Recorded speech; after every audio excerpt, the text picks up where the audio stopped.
They say time gets easier, and sometimes it doesn't. Even to this day, 24 years later, it still seems like it was yesterday.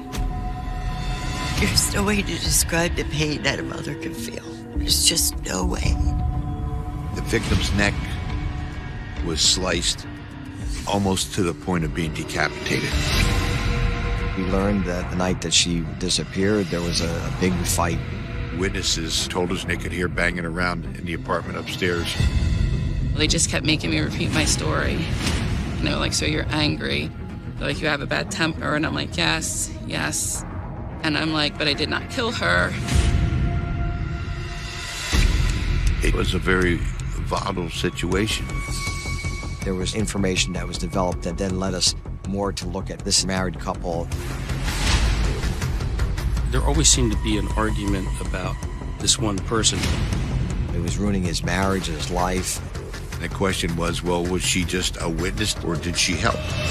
He made allegations that she offered him money and sex to kill him. This was a love triangle with a fatal ending.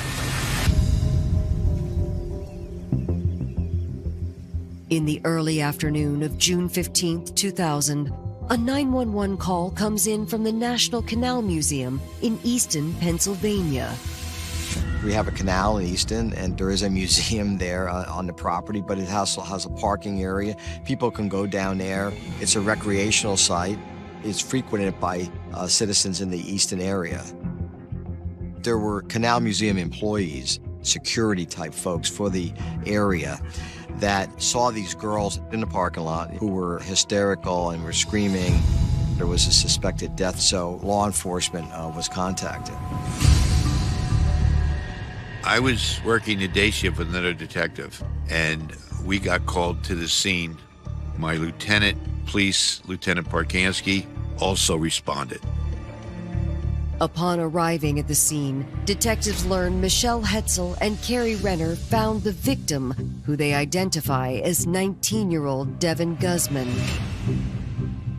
We arrived there, Michelle and Carrie are there, crying. They're sitting on a stone wall, pointing to Devin's car. It was a silver Pontiac. When we looked in the car, we saw a young female with a jacket covered over her. Devin Guzman was sort of in a fetal type position, curled up on the seat. She had a syringe on her nearby. The syringe was tucked in her waistband. They determined that Devin Guzman is deceased because the syringe was there. There was a thought that she may have committed suicide or there was some kind of drug overdose. Detectives learn Carrie Renner is Devin's roommate and girlfriend. She and Michelle had reported Devin missing earlier that morning. Carrie goes on to tell us exactly, what happened. The night before, Devin and I were fighting. We were throwing things around the apartment. It was just getting heated. So Devin left to go down to Michelle's house. According to Carrie, Devin was going to Michelle Hetzel's residence. They were friends, but then Hetzel contacts Carrie Renner and says, Devin didn't show up, where is she? So there was an alert put out to our police department and the other police departments. Michelle and Carrie. They also called the 911 center several times to follow up. They were very concerned about her. They started driving around looking for her. Eventually, they go to the Canal Museum. Apparently, that's a place that was important to Devin, so they decided that, maybe she went there to go for a walk. So we pulled in. Devin's car was there. I walked up to the car, and I looked in, and I didn't see her. So I'm like, Michelle, she's not here. And, Michelle kind of gasped, put her hand over her mouth, and she's like, what do you mean she's not there? Which prompted me to look again. And I'm like, oh, she's sleeping in the back seat. So for some reason, I had Devin's keys. Devin had mine. I unlocked the door. I noticed that her lips and her eyebrows were purple. So I reached and I grabbed onto her jacket and I shook her and I said, baby, are you okay? She didn't respond, so I yelled for Michelle to come so we could take her to the hospital. At that time, there was a city worker nearby, and he heard what was going on, and he suggested to have the police come. So the police show up, the ambulance is there. Finally, one of the medics just looks over and shouts that she's dead. I had known Devin's father from high school. To tell her parents and her family, it was heartbreaking. Around 1 in the afternoon, I got a phone call saying that they found her in the back of her car and she wasn't with us anymore. There's no way to describe the pain that a mother can feel. There's just no way.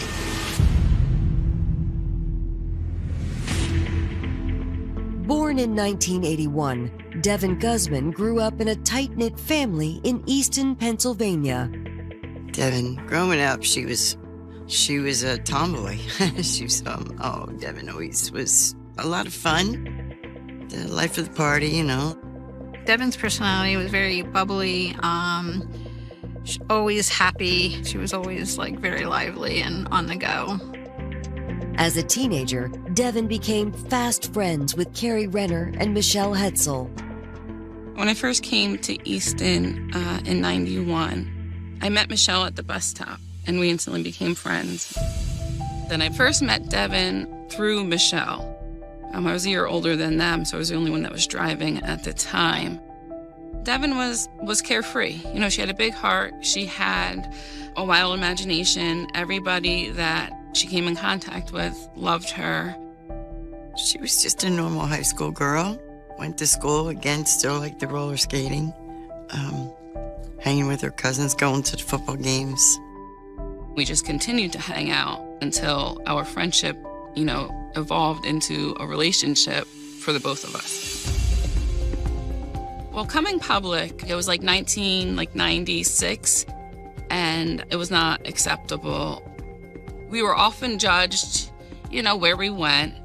Devin's mom always accepted us. It didn't matter to me. I mean, if that's who she was and that's what she wanted out of her life, then I loved her anyway. It didn't matter. And she knew that. Devin and Carrie seemed happy. They never stayed home. They were always out. Go to the park, go for hikes, take drives, whatever they wanted to do. After high school, Carrie asked Devin to move in with her. She just wanted to settle down, and she was excited when she finally did get her own place with Carrie. Devin and Carrie also briefly talked a little bit about moving to Arizona. She has family there. But, we were young, so we didn't have money. So she had applied for a Sunoco gas card. And so we were waiting for that to come in the mail. Wherever life was going to take her, she was going. That was Devin. Now, at only 19 years old, Devin Guzman's body has been found in the backseat of her own car by her girlfriend. So first we photographed the scene to make sure we have an accurate representation of what we see when we arrived. And then once we started to move her, we observed a large laceration on her throat. The victim's neck was sliced almost to the point of being decapitated, which then immediately suggested that this was a homicide. There was a small knife that was in her hand. But that knife was too small to commit those injuries. And it was obviously not possible. She slit her throat herself. Due to the severity of the laceration, you would have expected to see a tremendous amount of blood in the car, and there was very minimal amount of blood in the vehicle. That car would have been covered with blood, but there was very little blood under her. So we know immediately that she was killed somewhere else and then brought to the Canal Museum. Someone tried to stage the body to make it look like a suicide. Someone was trying to lead law enforcement or investigators to believe that this was a self-inflicted wound, but it was amateurish. It appears that the people that were staging this didn't really know what they were doing. Well, we're kind of looking at Michelle and Carrie because they report her missing. They find her. Carrie's the last one to see her. We know that with them finding her and it being staged, that there's a possibility that one or both of them are involved in the murder of Devin. Coming up, detectives uncover complex dynamics in Devin's love life. They are still actively involved in some kind of a sexual relationship. She starts to point out instances where she would get very, very jealous and very upset. She would always cause a ruckus and chaos. She had had a fight, a pretty violent fight with Devin that night before she went missing. Hours after 19-year-old Devin Guzman was found murdered in the back of her car, detectives asked Devin's girlfriend, Carrie Renner, and close friend, Michelle Hetzel, to make a formal statement. We were very aware early in this investigation that this was a state scene. Someone wanted to make it look like a suicide. So the girls are at the scene. They're the ones that have found Devin. So it's imperative that we get a statement from them. Carrie and Michelle went back to the police station. They were interviewed. Detectives begin their line of questioning with Devin's friend, Michelle. We start to ask her about the relationship that she has with Devin. We find out Michelle and Devin knew each other from school. Michelle presented herself as sort of a meek and mild young girl, and her statement to the police is that, Devin, they're friends, they'd had a relationship. She said, and then at one point, they were lovers in high school. What we learned was that Devin had a sexual relationship with Carrie, and Devin also had a sexual relationship with Michelle. Michelle acknowledged that the sexual relationship was over, that she's with her husband now, she's happy with her husband. After high school, at some point, Michelle met Brandon Bloss, and then they got married. Michelle was 18 when they got married, and Brandon was 5 or 6 years older than Michelle. After learning she and Devin were once lovers, detectives asked Michelle if that caused any known issues in Carrie and Devin's relationship. Michelle said Carrie would get very, very jealous and very upset. And she starts to point out instances where Carrie and Devin had domestic arguments. She said Carrie was jealous very much of Devin's and Michelle's relationship because they were still friends. Down the hall, detectives confront Carrie about her relationship with Devin. We learned that the night that she disappeared, there was a big fight between Carrie and Devin. Devin came home from her father's house and she was wasted. She lied about Michelle being there at her dad's house. And I was really angry. She was really trying to calm me down. But then Michelle started paging her. She wanted to hang out. So Michelle was persistent and she kept paging her and kept paging her. Devin and I kept fighting. Devin was pretty irate at this time. Devin wanted to drive down to Michelle's house. I told her that this makes zero sense. You're drunk, you're gonna kill yourself. If you're going to Michelle's, then I'll drive. It was pretty silent on the ride to Michelle's house because I was beyond being mad and disappointed and angry at Devin. So we get to Michelle's house and I wait in the car and Devin goes over and knocks on the door, and it took Brendan maybe a minute or so to answer the door. He saw me in the car and he said that Michelle doesn't want me around, take me home, that she didn't want me there. So Devin was pretty mad. She came back to the car. She punched the hood of the roof while she walked by and she got in the car. The ride home, we had started talking and she did say that she was gonna go back, and I still was not happy about that. We get back to the apartment. She wanted to walk me up the stairs. She went to give me a kiss, so I turned my head because I was mad. And so she kissed my cheek, and I said, she told me she loved me.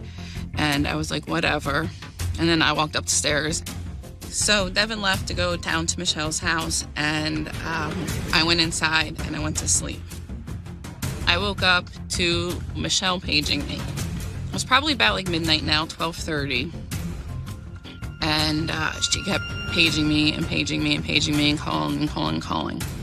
So I finally answer the phone, and she accuses me of keeping Devin against her will. She's saying that Devin never showed up. I'm like, Devin's not here. And so she shows up. She shows up probably around like 2 o'clock or something like that. Michelle sees that Devin's not there, and like she's paranoid and she's worried, and she wants me to report her missing. Carrie did not initially want to call the 911 center. She tells us that Michelle's the one that's insistent about calling and reporting the missing person. So finally, around, I don't know, maybe 3 in the morning, I gave in and I called the police. Michelle Hetzel says maybe we ought to call the police and report her a missing person. And I think Carrie's reluctant to do that. So that was suspicious. That's why Carrie was a focus of the investigation. But Carrie claimed she had nothing to do with it. Detectives circled back to Michelle Hetzel, who reiterates her concerns about the last time she saw Devin and Carrie. Michelle Hetzel is trying to imply in her statement that, there was a fight between Devin and Carrie and maybe she got hurt there, but she maintains that she never showed back up at her home again. I didn't know at that time, but Michelle was basically pinning it on me. Detectives in Easton, Pennsylvania are beginning to suspect that Devin Guzman's volatile relationship with Carrie Renner may have been the catalyst for Devin's murder. Carrie acknowledged that she had had a fight, a pretty violent fight with Devin that night before she went missing. And so because of that, we look at her as a potential suspect. But as her interview with police continues, Carrie shares a detail about the fight that Michelle Hetzel failed to mention. Carrie does tell us that Michelle and Devin are still actively involved in some kind of a sexual relationship, which contradicts what Michelle told us. Devin and I were together and we were doing great. And Michelle would just always try to interfere. Devin was living with Carrie, but then would go meet Michelle, and that would obviously start an argument. Devin would be sorry, and she would come home, and then, eventually things would be fine with us. Carrie tells us that Michelle is a very jealous person regarding Devin, that even though she's married to Brandon, that, she's fiercely protective of Devin and believes that those two are going to be together forever. Carrie tells detectives that Devin and Michelle had recently taken a romantic vacation together. We find out that Devin and Michelle had gone to the Virgin Islands. The trip to the Virgin Islands occurred shortly before the murder. I do remember Devin calling me once from the islands, and I was not pleased. I was irate. I was told that they exchanged rings. I think it was kind of just, teenagers saying, I vow to, be with you kind of thing. Carrie was very upset about that. She thought that Devin was going to be exclusive with her, so she was very upset about that this relationship was occurring. She came home. I'm not sure how things got back to good, but I just saw a change in Devin, that she was ready to stop this teenage drama of a relationship. So she felt the only way to do that was for us to get out of Easton. So we were gonna head to Mesa, Arizona, and I believe that Devin was just doing the right thing. She really wanted to grow. Following their interviews, detectives released both Michelle and Carrie. There was no arrest. They came in voluntarily. They're free to go. They both denied being involved in the murder. I mean, law enforcement, this is not unusual. We start hearing different stories. We have to start to compare notes and find out who's telling the truth.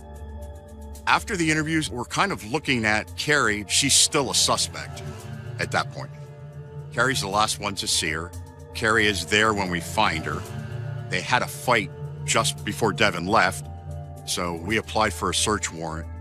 Within hours, detectives conduct the search of Devin and Carrie's apartment. Inside, it looked like there were obvious signs of some kind of confrontation or disturbance. Furniture that had been tossed. It just looked like there was some kind of fight there. During the execution of that search warrant, we locate a car mat in the shower, which would probably indicate that somebody was trying to wash something off that.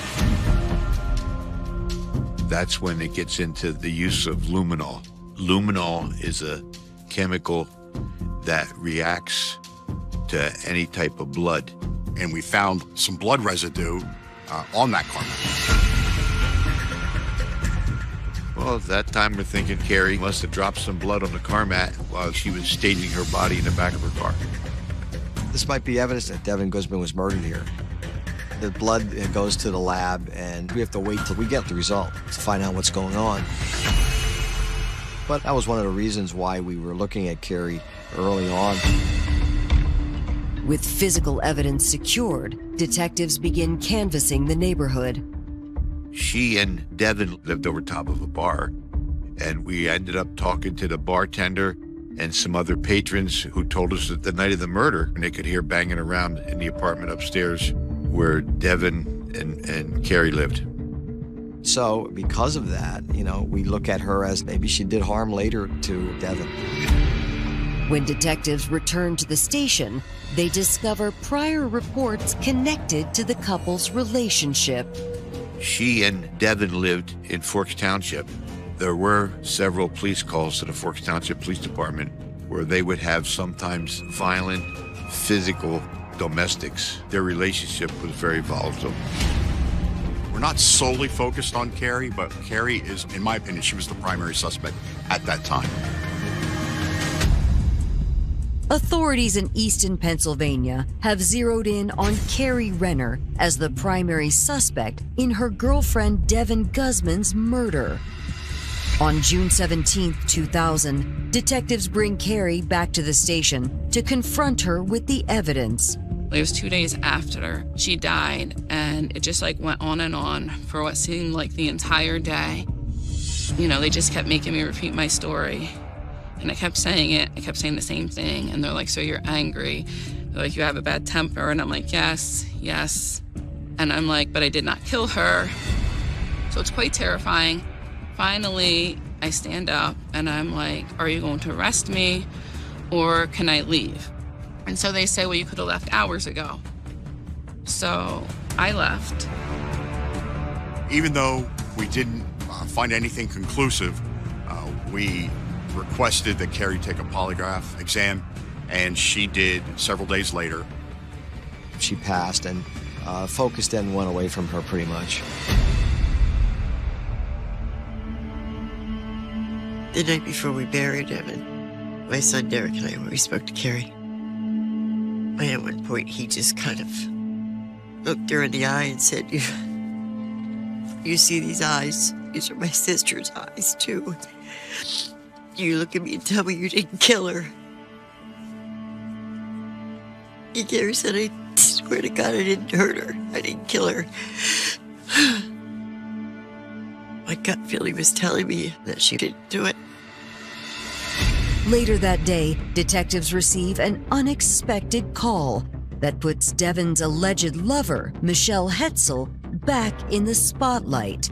We get some information by an individual by the name of George Vine, who goes on to tell us that he knows Michelle and Devin. He was a friend of theirs, and they took an affinity to going over to his place and hanging out.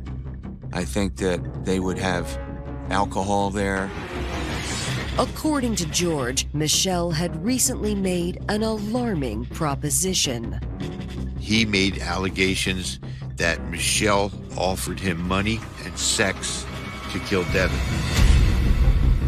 We asked George why he didn't, talk to us sooner about this, and he tells us that, he didn't really believe that she was sincere, that he thought she was just drunk and just talking, until Devin's found at the Canal Museum. On June 21st, 6 days after Devin was found murdered, detectives set up surveillance outside Michelle Hetzel's home, where she lives with her husband, Brandon Bloss. We wanted physical evidence, and so we're watching these people now, and watching them take the trash out one day. Once somebody's garbage can is put out where it's available to the public, we can seize that trash without a search warrant. Well, this detective did. He did what was known as a garbage pull. What he found in the garbage was gauze pads that had been used over a wound. And even to the normal person looking at it, it looked like a bite mark. So we apply for a search warrant to search Brandon and Michelle's house. The search warrant's granted. We execute the search warrant. Inside the house, there was a washer, that there was some clothes and that were still wet. We find a pair of jeans inside the washing machine. I believe had some blood. During the examination of the jeans that was seized from Michelle and Brandon's house, we found a needle cap inside the one pants pocket. There was a needle cap that was consistent with the syringe that was found on the body of the victim. So now we're starting to doubt not only some of the things that Michelle's told us, almost everything that Michelle told us. Coming up, as the investigation shifts, forensic evidence solidifies the case against a surprising suspect. He told us that it was a human bite mark. We exhumed her body and did a casting of her teeth. And authorities pinpoint the motive.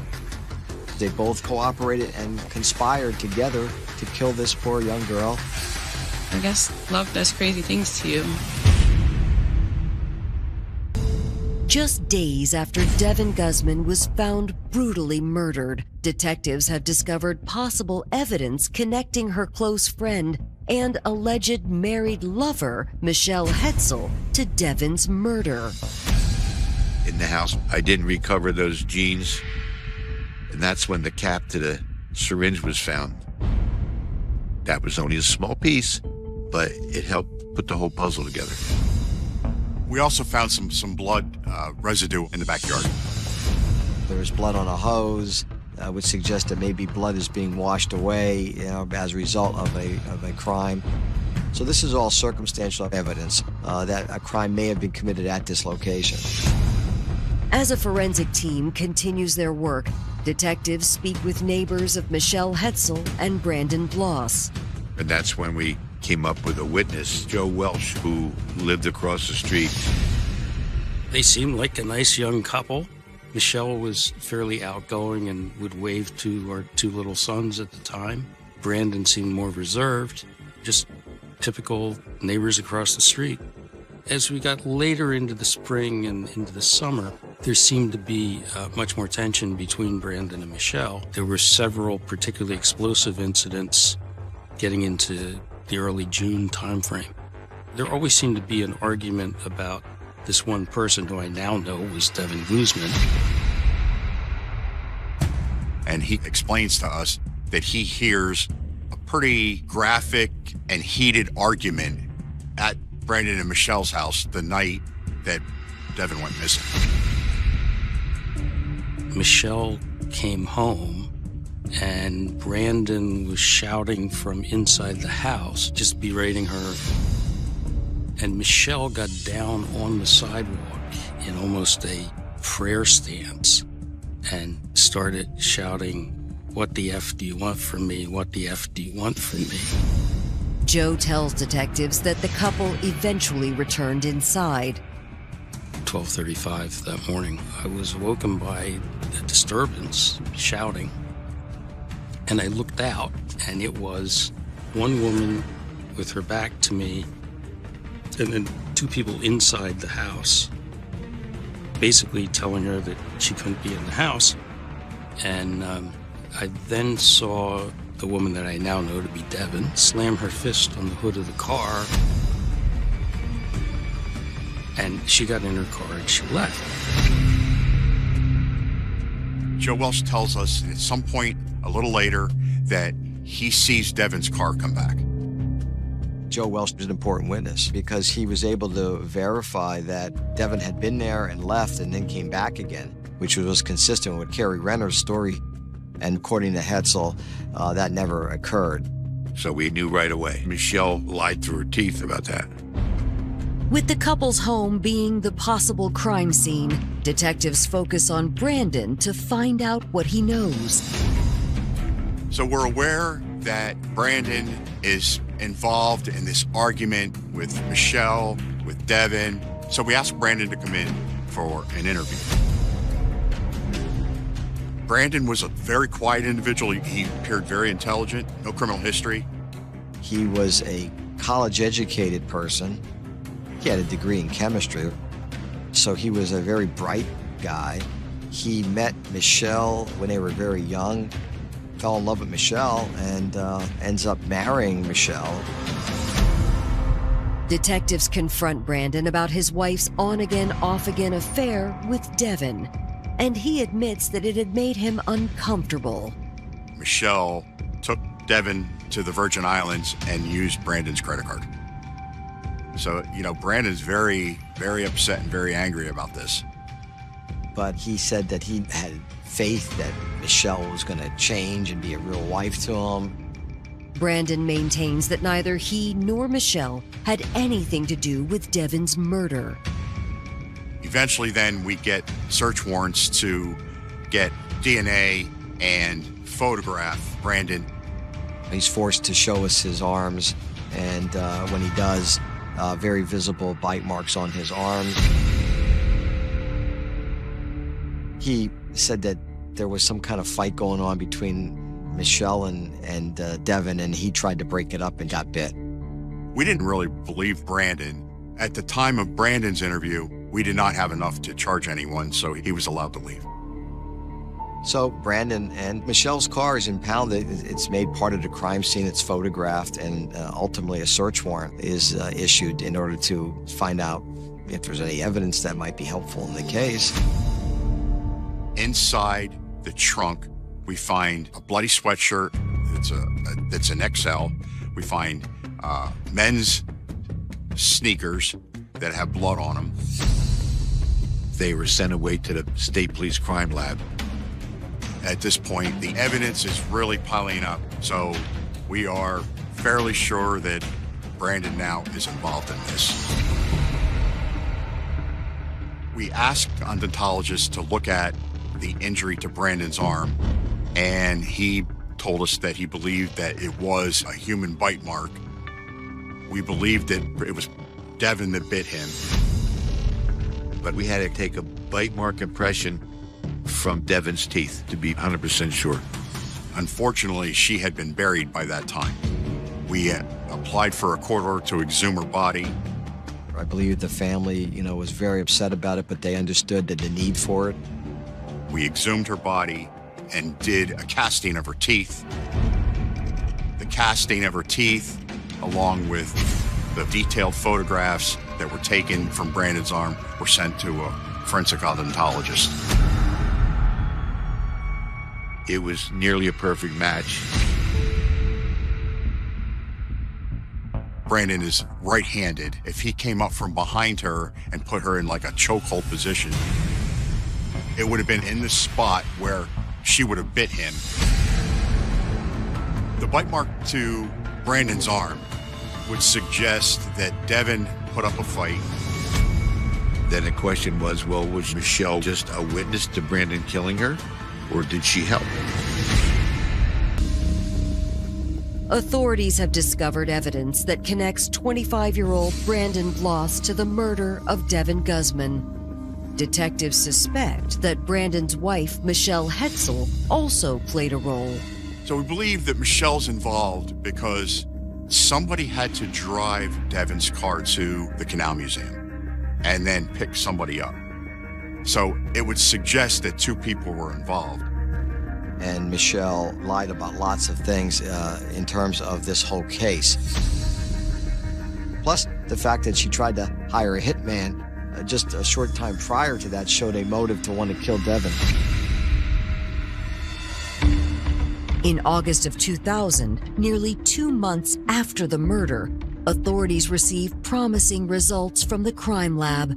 We eventually received the report on the DNA from the blood on the clothing that we found in their car, and it was confirmed that it was Devin's blood.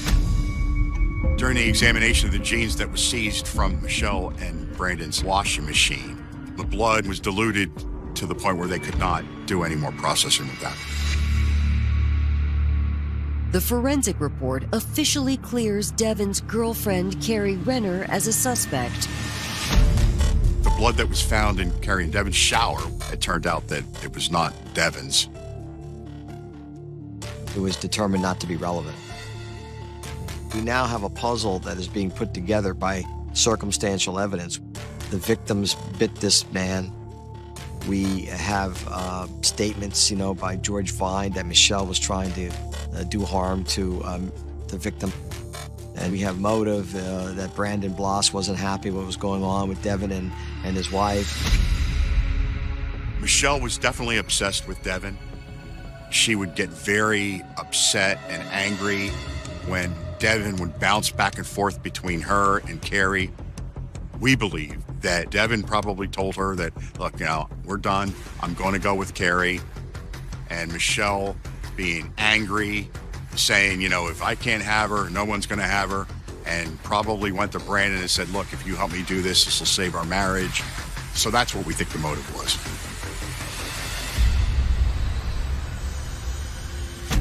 My theory is that they lured Devin over there with the intent to kill her. That Brandon probably came up behind her, put his arm around her neck, start to choke her out, slit her throat.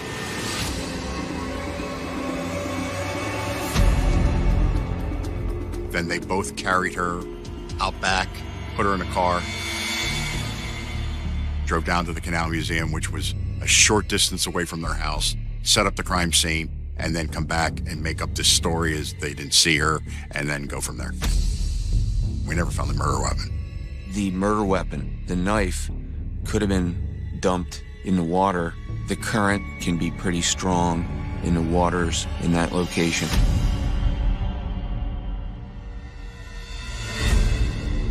Nearly 1 month after Devin Guzman was murdered, authorities issue arrest warrants for Michelle Hetzel and Brandon Bloss. They were charged with criminal homicide and criminal conspiracy to commit homicide, and we took them into custody. When I found out that they were arrested, I'm not really sure how I felt. I didn't feel relieved. I didn't feel content. She didn't like Carrie and Devin being happy, so she would always cause a ruckus and chaos. But I never thought she'd go that far, of course. No one ever thought she'd go that far, is to, kill my daughter. Michelle and Brandon refused to talk, so we could not interview them. Prosecutors decide to try the couple together. Opening arguments get underway on September 25th, 2001. We felt we had a strong case, but it wasn't a slam dunk. We had no confessions. It was not going to be easy. And we argued to the jury that both cooperated and conspired together to kill this poor young girl and then plant her body down at the Canal Museum. Prosecutors argue Michelle's jealousy, combined with Brandon's fear of losing his wife, culminated in murder. I think that Brandon just had enough of Devin Guzman's involvement with Michelle. I think that he was tired of her. I think that, he was ruining his marriage, his life. Brandon was just madly in love with her, and he was tired of her always leaving to go to Devin. Michelle was always manipulative. She convinced him, if you just get rid of Devin, she's the issue, then we can be happy. I guess love does crazy things to you. This was a love triangle with a fatal ending. There's no question that Michelle Hetzel manipulates people. She's a pathological liar. Michelle and Brandon at the trial, they just sat there. They had no emotion. And they were pointing the finger at each other. So they blamed each other for it. On October 4th, 2001, the jury deliberates the couple's fate. Just after midnight, they reach a verdict. The verdict was guilty of homicide, first-degree murder. My whole family was grateful that they convicted both of them, and it was a feeling of relief. This crime was a tragedy for the community.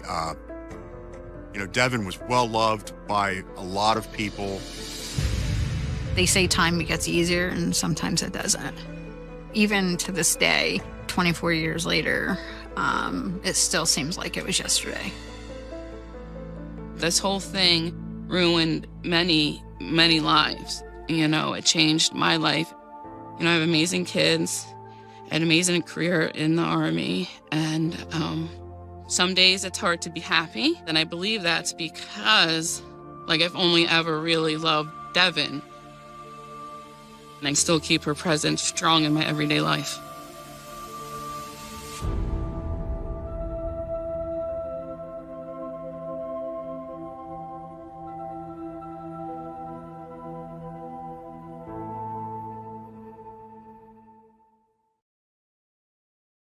On December 10th, 2002, police officers arrived at a secluded property in the small village of Wustfeld, near Rotenburg, in the German state of Hessen.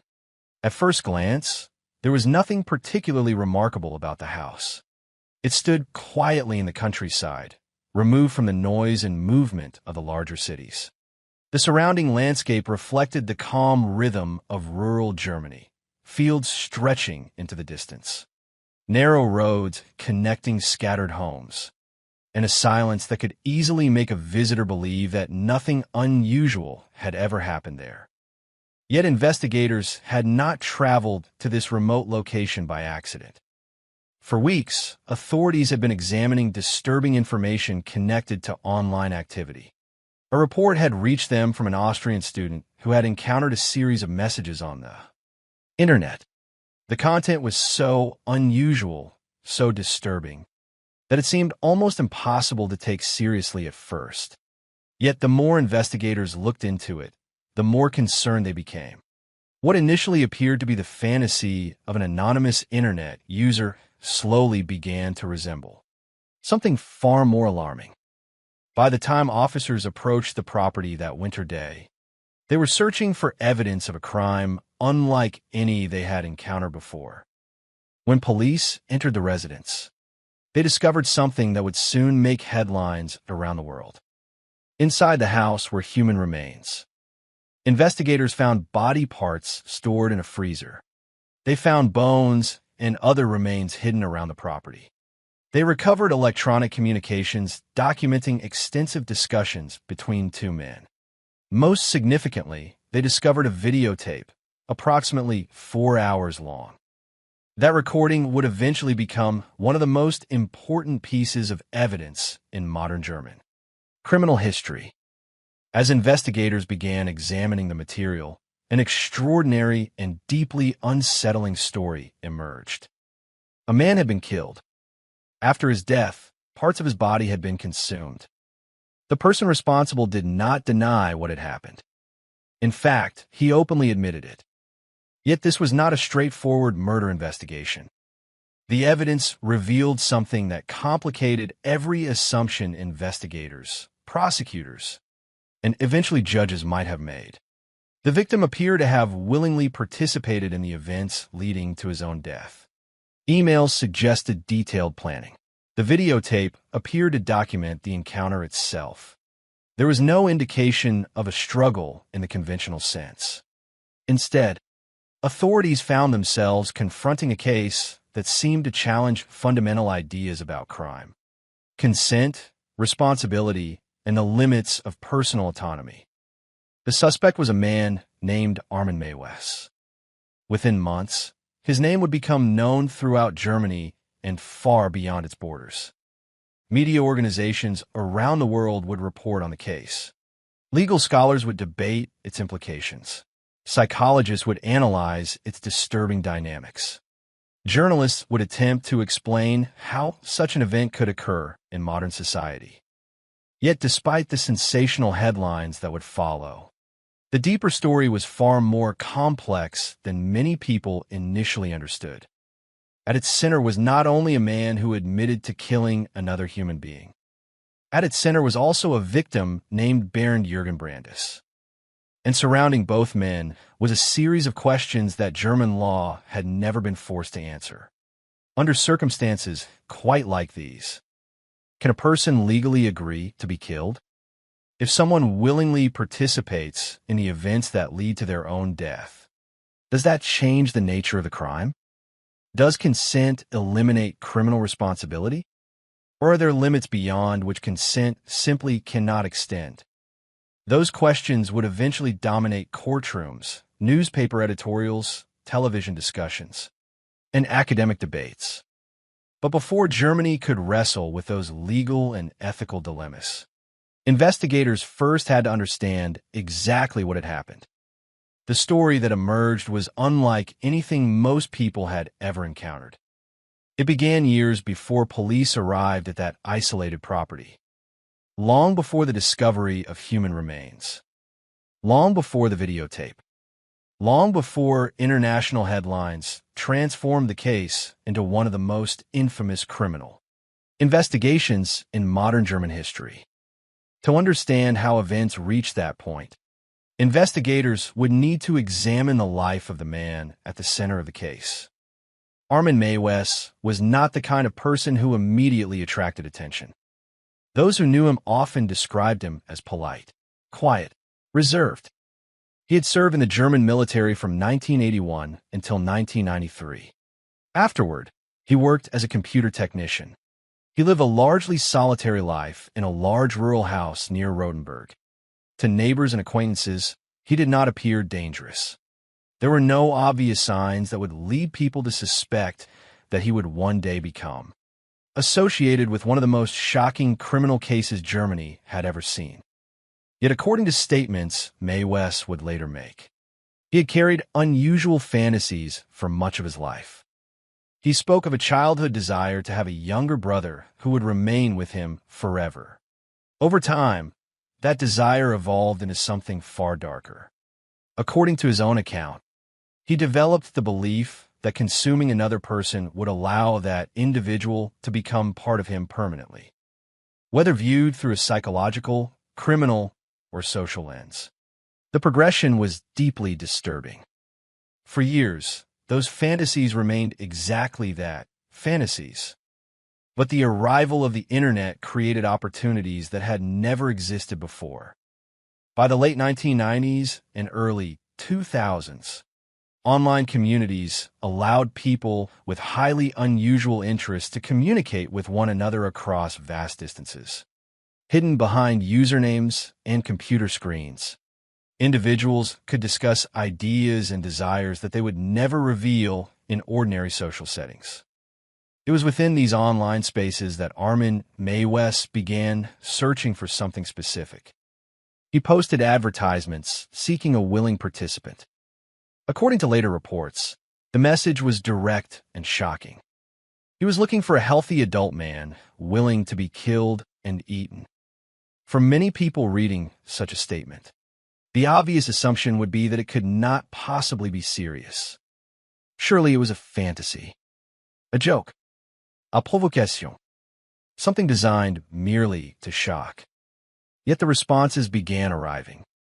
According to Meiwes, hundreds of individuals replied. Some may have been curious. Some may have been exploring fantasies. Others may never have intended to follow through. Whatever their motivations, conversations took place.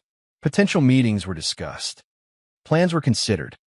Most of those interactions ended before becoming reality. People changed their minds. Communication stopped. Meetings never occurred. The line between fantasy and action remained intact, until one person did not walk away. One person continued the conversation. One person ultimately agreed to meet. His name was Bernd Jürgen Brandes. He was a 43-year-old engineer from Berlin. Investigators would later determine that Brandes possessed his own extreme fantasies involving death and cannibalism. Through emails and discussions, he and Mae West communicated extensively. They discussed what would happen. They planned details. They exchanged messages that would later become crucial evidence. Eventually, they agreed on a date. March 9th, 2001. That decision would change both of their lives forever. For Bernd Brandes, it would be the final day of his life. For Armin Mae West, it would begin a chain of events leading to international notoriety, criminal prosecution, and a life sentence. For Germany, it would trigger one of the most difficult legal debates in recent history.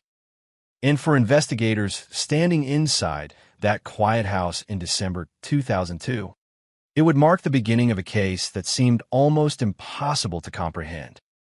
Because as shocking as the discovery of human remains had been, the evidence they recovered suggested that the most difficult questions were still ahead. The physical evidence could establish what happened. The videotape could document the events. The emails could reveal planning and intent. But none of those things provided a simple answer to the question that would eventually dominate the entire case. What happens when a homicide appears to involve the cooperation of the victim? In most murder investigations, the roles are clear. There is a victim. There is an offender. There is violence imposed upon an unwilling person. The Rotenberg case appeared different. Not because a death had not occurred. Not because a crime had not been committed, but because the evidence seemed to show a level of participation that challenged traditional legal categories. As Germany would soon discover, determining what happened inside that isolated house was only the beginning. Understanding how the law should respond would prove even more difficult. And at the center of it all remained the memory of Bernd Brandes, a man whose death would become the subject of global fascination, legal controversy, and endless debate, ensuring that the events of March 2001 would never be forgotten. Long before police officers entered the house in Westfeld, long before investigators reviewed emails, examined physical evidence, or watched the videotape that would later become central to the case, there were two men living separate lives in different parts of Germany. Their paths had never crossed. Their personal histories were different. Their daily routines were different. Yet over time, circumstances would bring them together in a way that would ultimately produce one of the most controversial criminal cases in modern German history. To understand how that happened, it is necessary to look first at the individuals themselves, beginning with the man whose name would become permanently linked to the events that unfolded in March 2001. Armin Mae West. Armin Mae West was born in 1961 in Essen, Germany. Compared to the shocking details that would later dominate international headlines, the known facts of his early life appear almost ordinary. As an adult, he served in the German military from 1981 until 1993. After completing his military service, he worked as a computer technician. On paper, there was little that distinguished him from countless other German citizens living relatively quiet lives. He was employed. He had military experience. He lived independently. Nothing in those basic facts hinted at the extraordinary criminal case that would later unfold. People who knew him often described him in remarkably similar ways. He was quiet. He was polite. He was reserved. He did not stand out in social settings. He was not widely known for aggressive behavior or public disturbances. In many respects, he appeared to be exactly the kind of individual who could spend years living among neighbors without attracting significant attention. Yet appearances can conceal private worlds that remain invisible to everyone else. In later statements, Mae West described thoughts and fantasies that had existed long before investigators ever learned his name. According to his own account, those ideas began during childhood. He spoke about a desire to have a younger brother, not simply a sibling, but someone who would remain with him permanently, someone who would never leave, someone who would always belong. As the years passed, that desire reportedly evolved into something darker and increasingly disturbing. According to Mae West, he began connecting the idea of permanent companionship with fantasies involving cannibalism. He later claimed that he believed consuming another person would allow that individual to become a permanent part of himself. The fantasy was not simply about violence.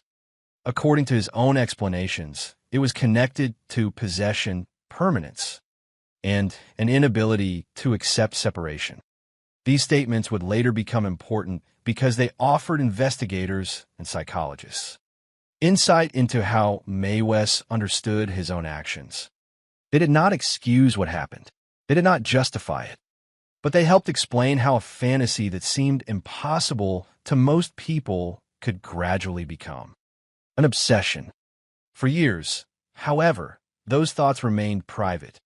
There is no indication in the information available that he acted on them during much of his adult life.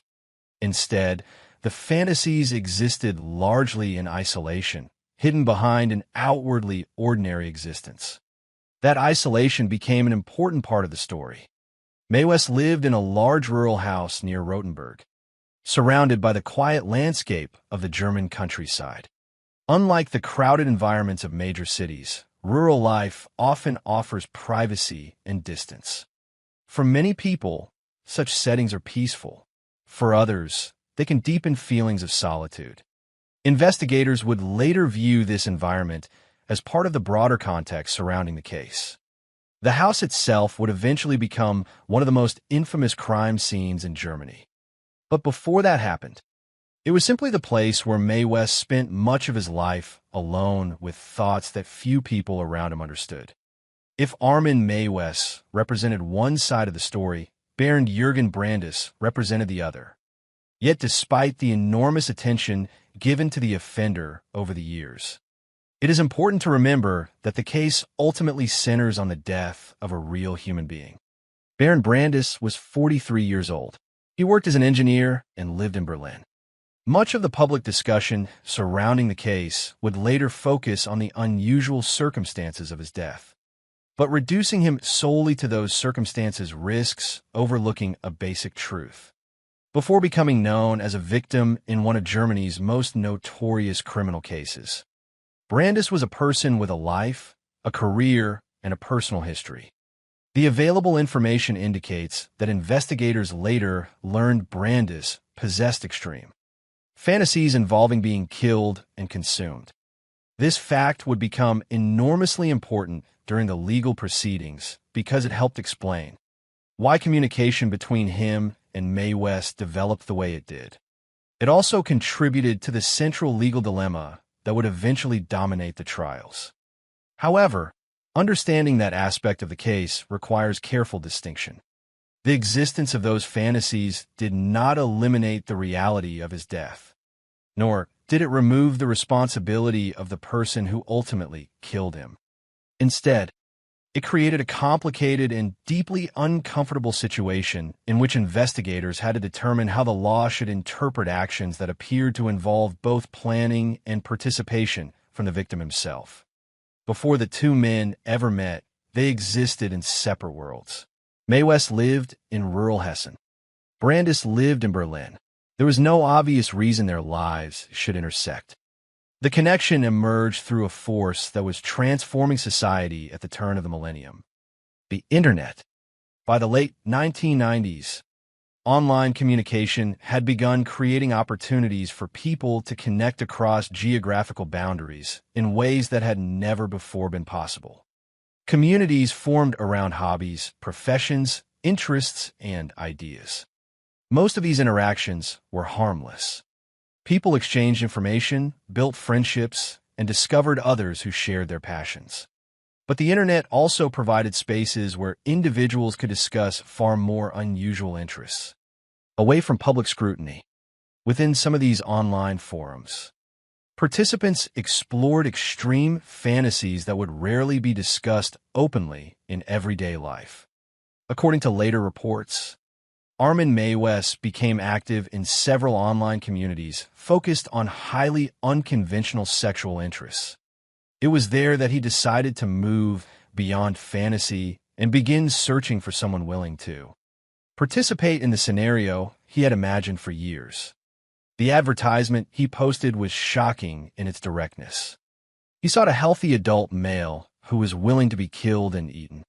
For most people encountering such a statement, disbelief would be the natural reaction. The idea seemed so extreme that many would assume it was not genuine. Yet according to Mew's later statements, he received more than 400 responses. That number remains one of the most startling details in the entire case. It revealed that even an advertisement describing such an extraordinary and disturbing request could attract attention in the anonymous environment of the internet. Not every response represented genuine intent. Some individuals may have been curious. Others may have been exploring fantasies without any desire to act on them. According to the information available, numerous potential meetings never occurred because participants changed their minds before anything happened. Again and again, the boundary between fantasy and reality held. People withdrew. Plans collapsed. Conversations ended. But eventually one person continued the discussion. That person was Baron Brandis. Through emails and online communication, Brandis and Maywes began corresponding. The exchanges became increasingly detailed. Investigators later determined that the two men discussed what would happen if they met. They communicated extensively. They explored expectations. They talked through plans. The significance of those emails cannot be overstated. They would later become crucial evidence because they documented the existence of communication. Before the crime occurred, they established that the meeting was not spontaneous. It was not accidental. It was arranged through deliberate and repeated contact between two individuals who had spent time discussing the events that would eventually unfold. As investigators later reviewed the communications, a picture began to emerge of two men moving steadily toward a decision that neither ultimately abandoned. Many others had backed away. Many others had chosen not to proceed. Yet for reasons known only to them, Maywes and Brandis continued forward. The conversations culminated in an agreement. A date was chosen, March 9th, 2001. A location was established. The meeting would take place at Mew's home in Wustfeld. Looking back with the benefit of hindsight, that moment stands as one of the most consequential decisions in the entire story. Once the date was set, years of fantasy, isolation, online communication, and mutual planning began moving toward reality. Neither investigators nor the public would know any of this at the time. The world continued as normal. The rural house near Rotenburg remained quiet. Berlin remained hundreds of kilometers away. The internet conversations remained hidden from public view. Yet events had already been set in motion. The story that would eventually captivate international audiences was no longer a hypothetical discussion taking place behind computer screens. It was becoming real. And on March 9th, 2001, two men would finally meet face to face. What happened next would become the defining incident of the case and the foundation of one of the most difficult legal and ethical debates Germany had ever faced. On March 9th, 2001, the events that had been discussed for weeks through emails and online exchanges finally moved out of the digital world and into physical reality. When Baron Jürgen Brandis arrived at the home of Armin Maywes in the quiet village of Wustfeld, a moment that would later be described in court records as the turning point where planning ended and irreversible action began.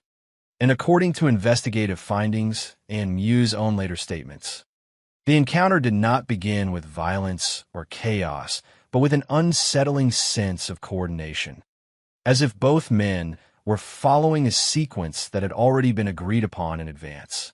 And one of the most significant early elements documented by investigators was the presence of a video recording device that captured the entire sequence of events over approximately 4 hours.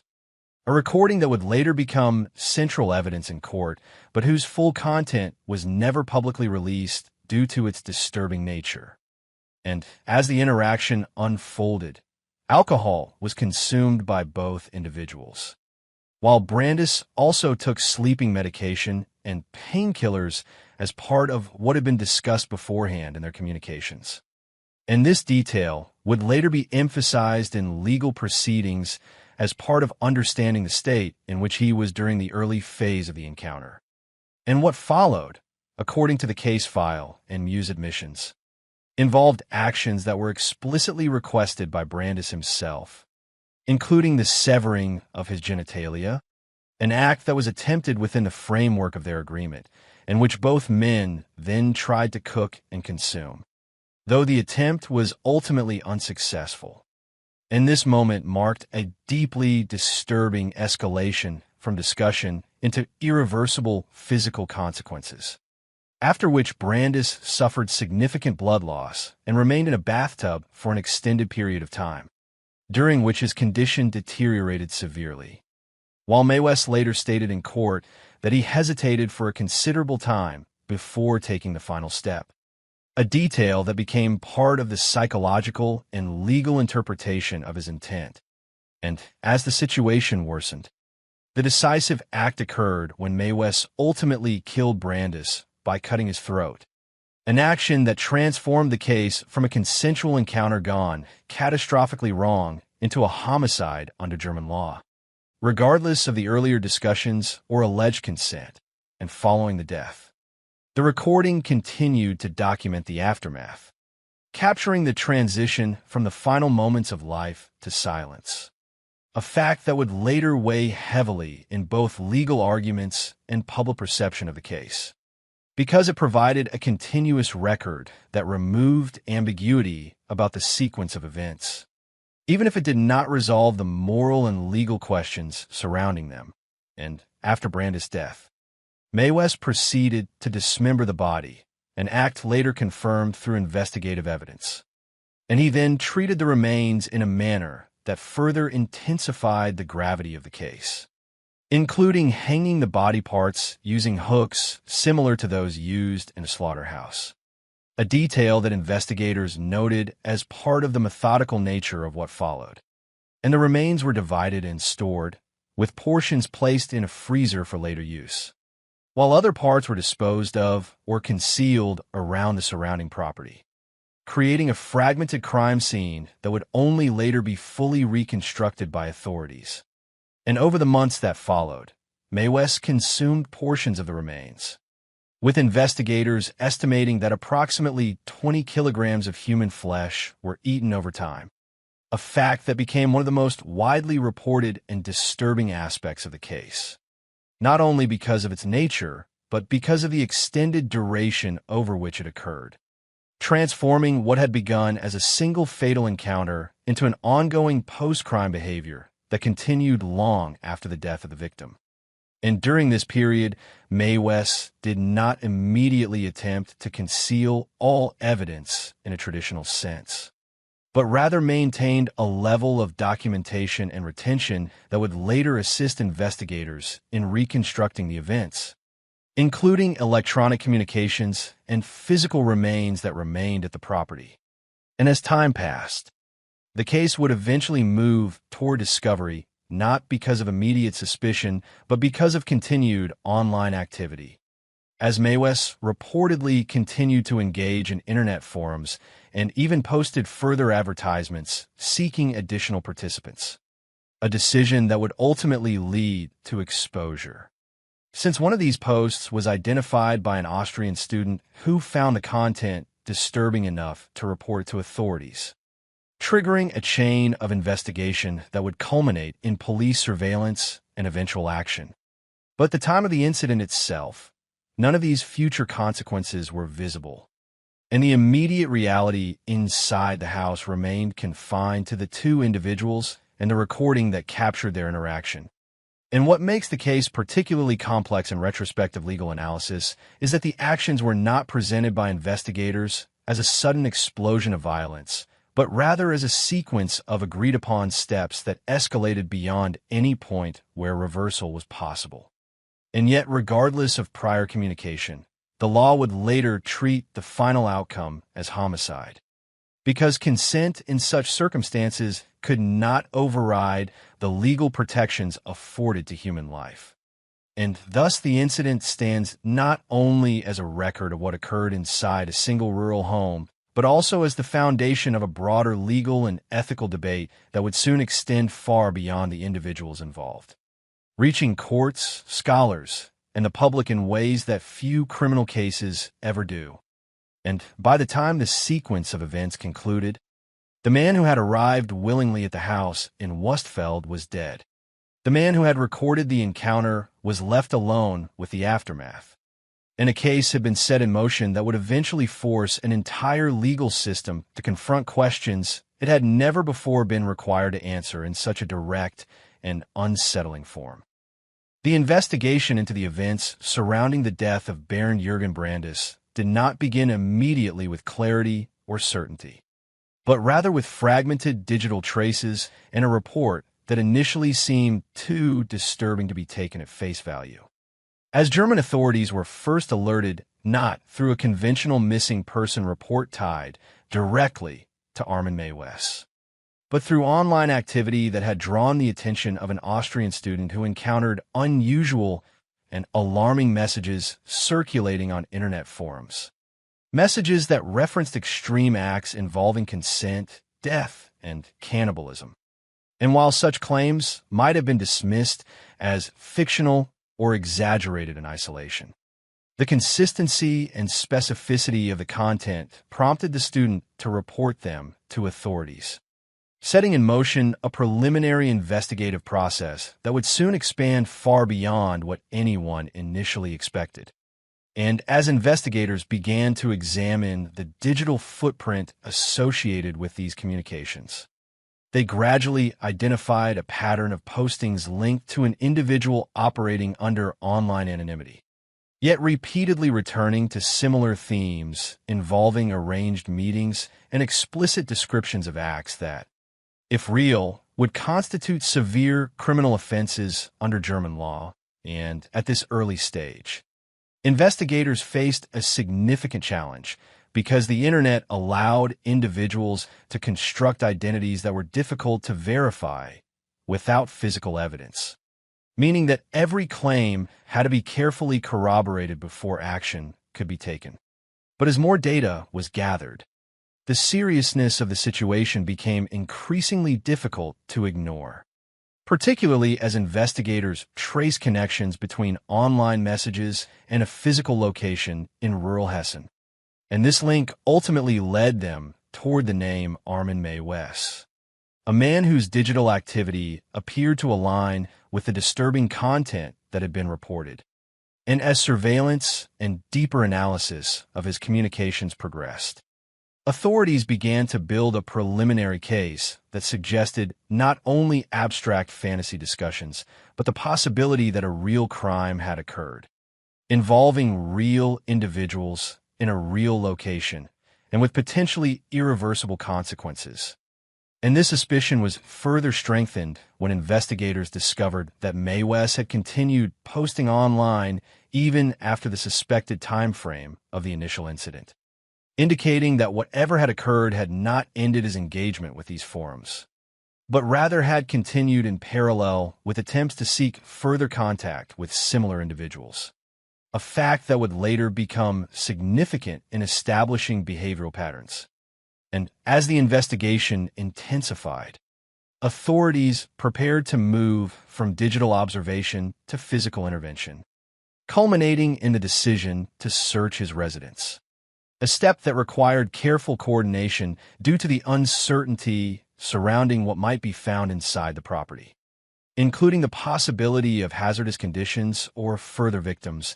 And on December 10, 2002, German police executed a raid on Mew's home in Wustfeld, entering the rural property that had already been identified through digital tracking and investigative leads. And what they discovered inside immediately confirmed that the case was far more serious than initial online reports had suggested, as officers located human remains stored in a freezer, along with additional bones and body parts that had been concealed around the property, indicating deliberate attempts at preservation and concealment over an extended period.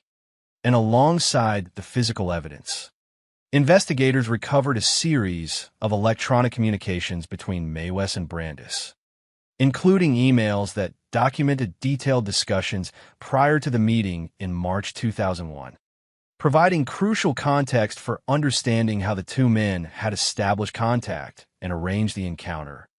And perhaps most significantly, officers also recovered a videotape approximately 4 hours in length that appeared to document the entire sequence of events between Mae West and Brandis, a piece of evidence that would later become central in both legal proceedings and public understanding of the case, though its full contents were never publicly released due to their disturbing nature. And as investigators processed the scene, the combination of physical remains, digital communications, and recorded footage created a comprehensive evidentiary framework that left little doubt that a death had occurred under circumstances requiring immediate criminal investigation. And when confronted with the evidence, Armin Mae West did not initially resist the findings or deny involvement, but instead provided a near-immediate confession, acknowledging his role in the events that had taken place. A confession that aligned closely with the physical and digital evidence recovered from the property. And this convergence of sources, testimony, material remains, and recorded documentation allowed investigators to reconstruct the timeline of events with unusual clarity compared to many other homicide cases. Yet despite this clarity regarding what had happened, the legal interpretation of those events remained deeply complex, because the evidence also indicated that Baron Brandis had actively participated in the planning process and had consented to aspects of the encounter prior to his death, raising immediate questions about how responsibility should be assigned under German criminal law, and whether consent could alter the classification of homicide in a case involving deliberate killing. And as the investigation transitioned into formal prosecution, authorities were faced not only with assembling evidence, but with anticipating legal arguments that would challenge fundamental assumptions about intent, autonomy, and criminal liability. And within this context, the videotape became particularly significant, not because it was publicly released, but because it provided investigators and later the court with a continuous, unbroken record of the interaction between the two men, eliminating ambiguity about sequence while simultaneously intensifying the ethical and legal difficulty of interpreting what had occurred, since it documented not only the final outcome, but also the interactions leading up to it. And as prosecutors prepared their case, they were required to balance the existence of apparent consent with the legal obligation to determine whether the actions still constituted murder under statutory definitions. And this tension would become the defining issue as the case moved toward trial, transforming what might have been a straightforward homicide investigation into one of the most legally contested criminal cases in modern German history. And in the background of all these developments remained the physical reality of the evidence recovered from the property. Human remains stored, hidden, and partially consumed over time, alongside digital records that showed communication stretching back before the incident itself. And by the time Mae West was formally taken into custody, the investigation had already moved beyond the question of identifying a suspect and into the far more difficult task of determining how the law should respond to a case where the boundaries between victim participation and criminal responsibility appeared fundamentally blurred, setting the stage for a courtroom battle that would soon divide legal opinion and capture international attention.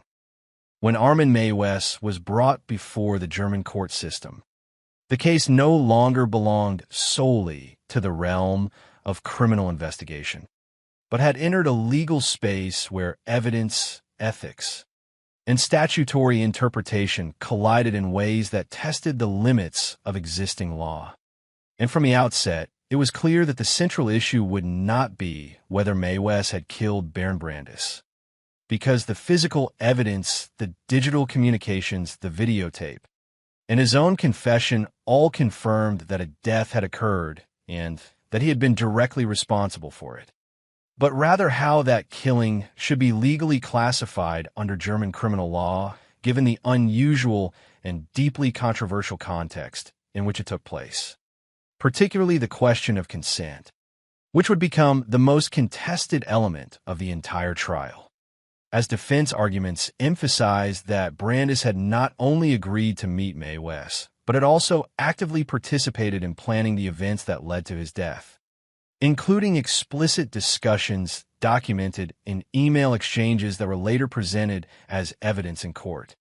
And these communications suggested a level of foreknowledge and cooperation that complicated the traditional legal narrative of perpetrator and victim, while prosecutors, on the other hand, maintained that regardless of any prior agreement or willingness expressed by Brandes, the act of killing another human being remained unlawful under German law and could not be justified by consent alone, particularly where the circumstances indicated that the actions went beyond a simple assisted death scenario and instead involved deliberate conduct leading to homicide. And as the first trial began in 2004, public attention intensified dramatically, with media outlets across Germany and internationally reporting on a case that had already become infamous due to its unusual facts. And within the courtroom itself, the atmosphere reflected the gravity of the proceedings, as judges were confronted with evidence that included not only testimony and forensic material, but also the videotape documenting the events of March 9th, 2001, a piece of evidence that was acknowledged as crucial to understanding the sequence of actions, but which was also so disturbing in content that it was not made publicly available in full.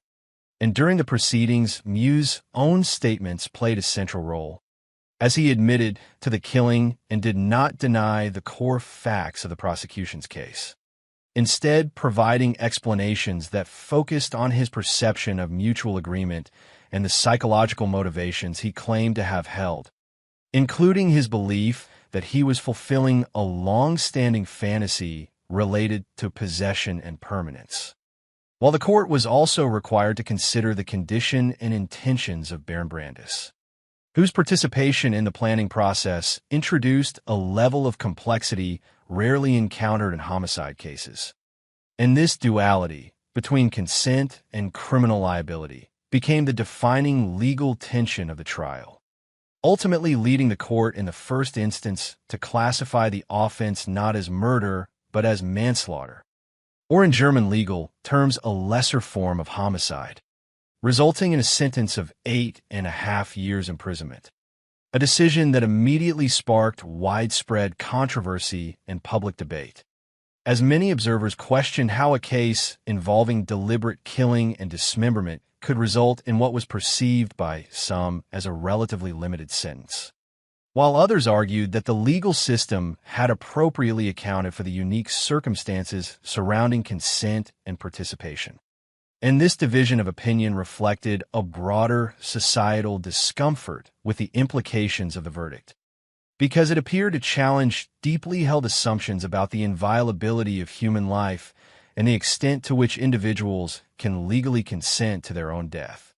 And as the public reaction intensified, prosecutors chose to appeal the decision, arguing that the initial classification did not adequately reflect the nature of the crime or the intent behind it.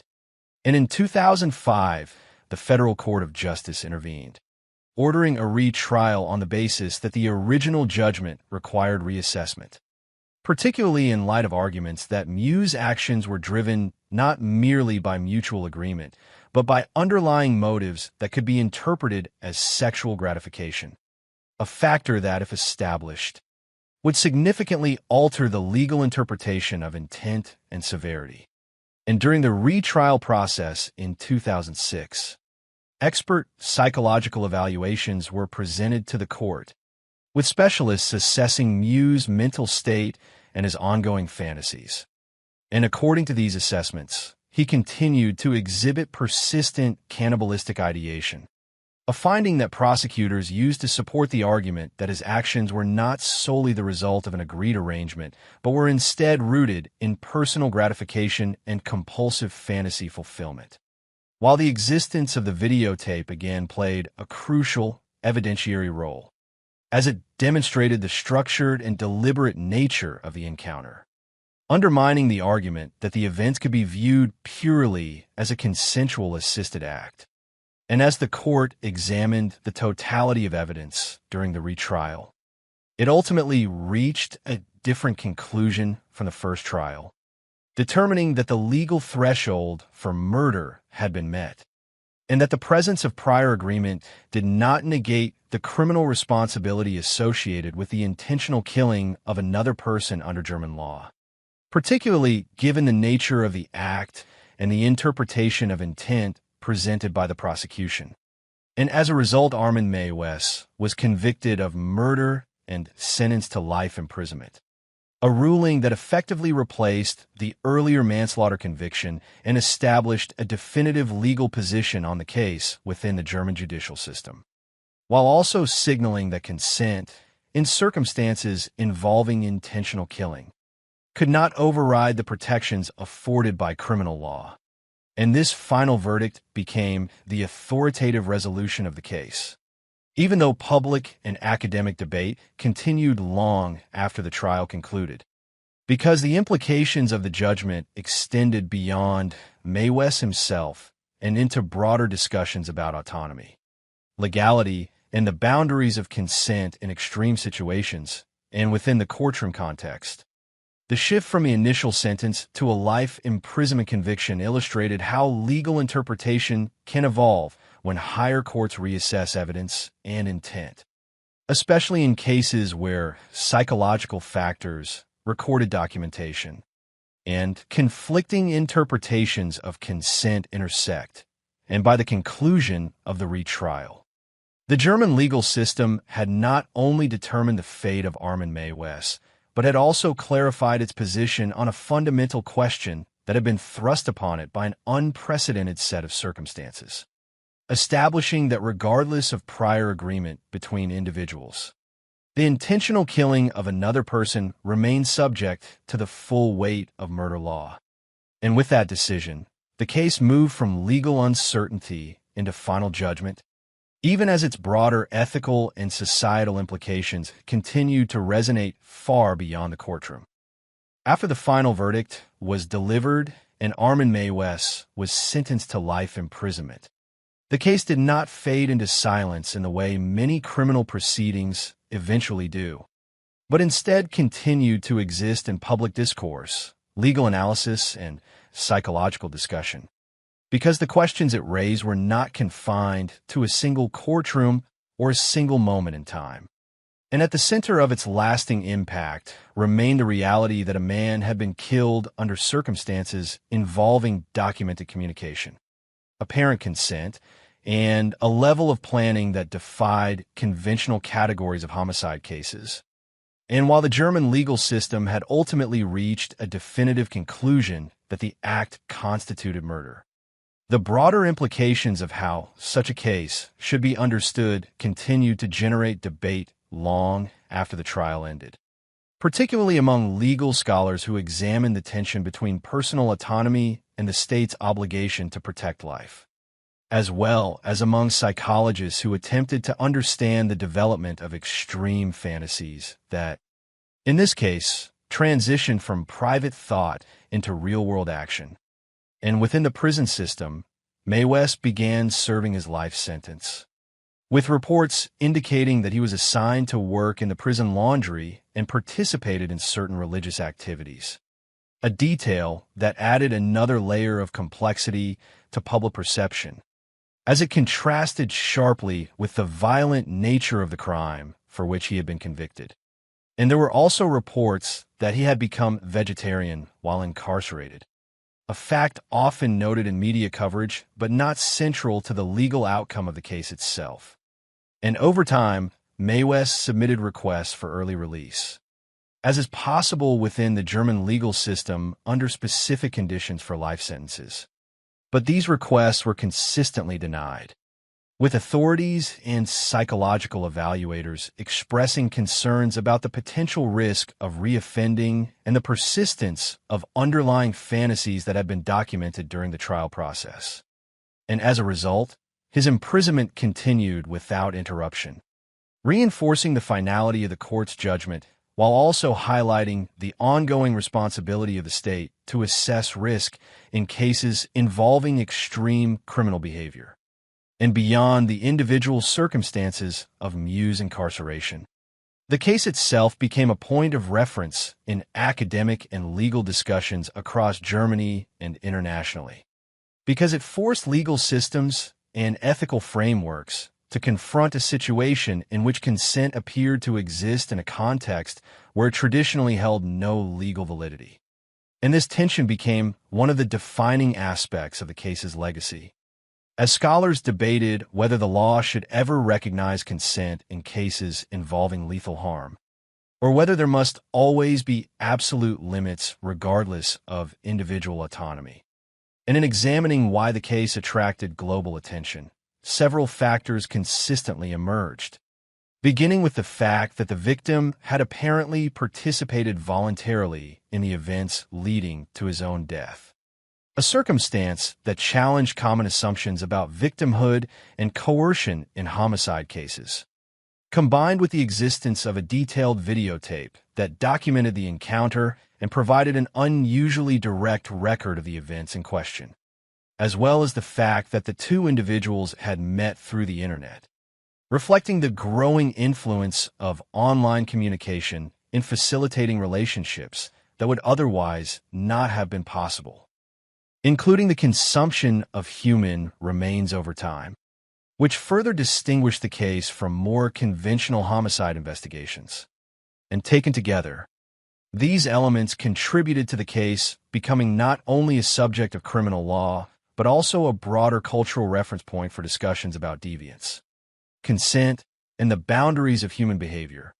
And yet, despite the sensational aspects that often dominate public recollection, the case ultimately remains anchored in the death of Baron Jürgen Brandes, whose life ended in a sequence of events that he had discussed and planned with Mae West, but that nonetheless resulted in irreversible loss. And within this reality lies the central tension that continues to define the case's legacy. Because while legal systems can classify actions, assign responsibility, and impose sentences, they cannot fully resolve the ethical discomfort created when a victim's participation complicates the narrative of crime. And as a result, the Rotenberg case continues to be studied not only as a criminal matter, but also as a challenge to legal philosophy and moral reasoning, illustrating how rare and extreme cases can expose the limits of existing frameworks. And even years after the trial, the name Armin Mae West remains associated with one of the most unusual and controversial criminal cases in modern German history, not because it offers simple answers, but because it forces continued engagement with questions that resist easy resolution, particularly those involving autonomy, consent, and the fundamental value placed on human life within legal systems designed to protect it.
तक अखियां वे थकियां तेरिया निशानियां में साम साम रखियां ओ तेरिया निशानियां में साम साम रखियां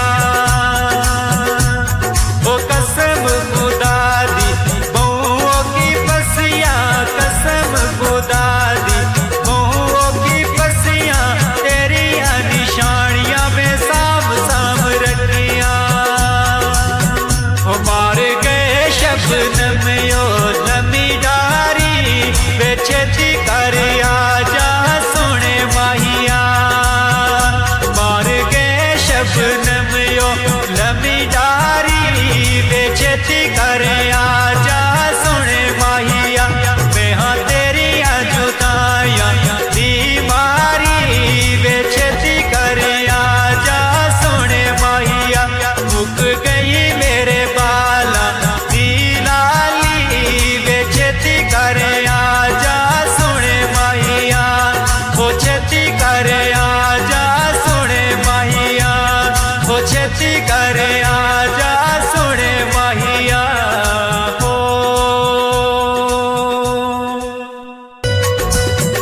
मैं हाँ तेरिया जुदाइयां दी मारी बेछेती कर आजा सोने माहिया मैं हाँ तेरिया जुदाइयां दी मारी बेछेती कर आजा सोने माहिया मुक गई मेरे बाला दी लाली बेछेती कर आजा सोने माहिया मुक गई मेरे बाला दी लाली बेछेती कर आजा सोने माहिया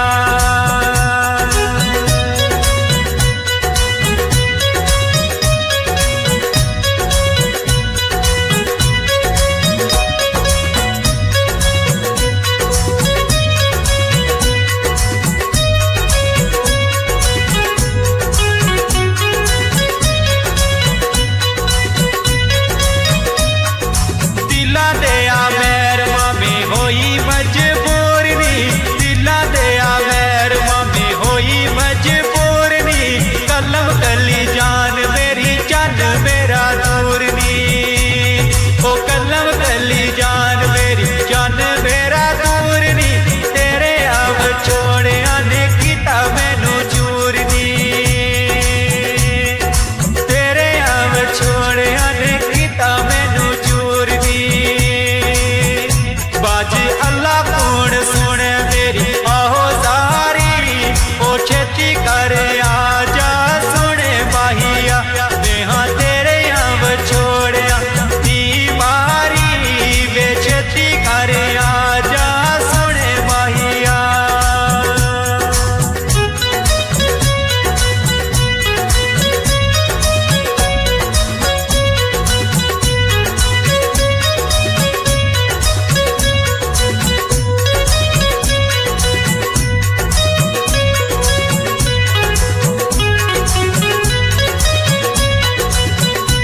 ओ जद दा तू गया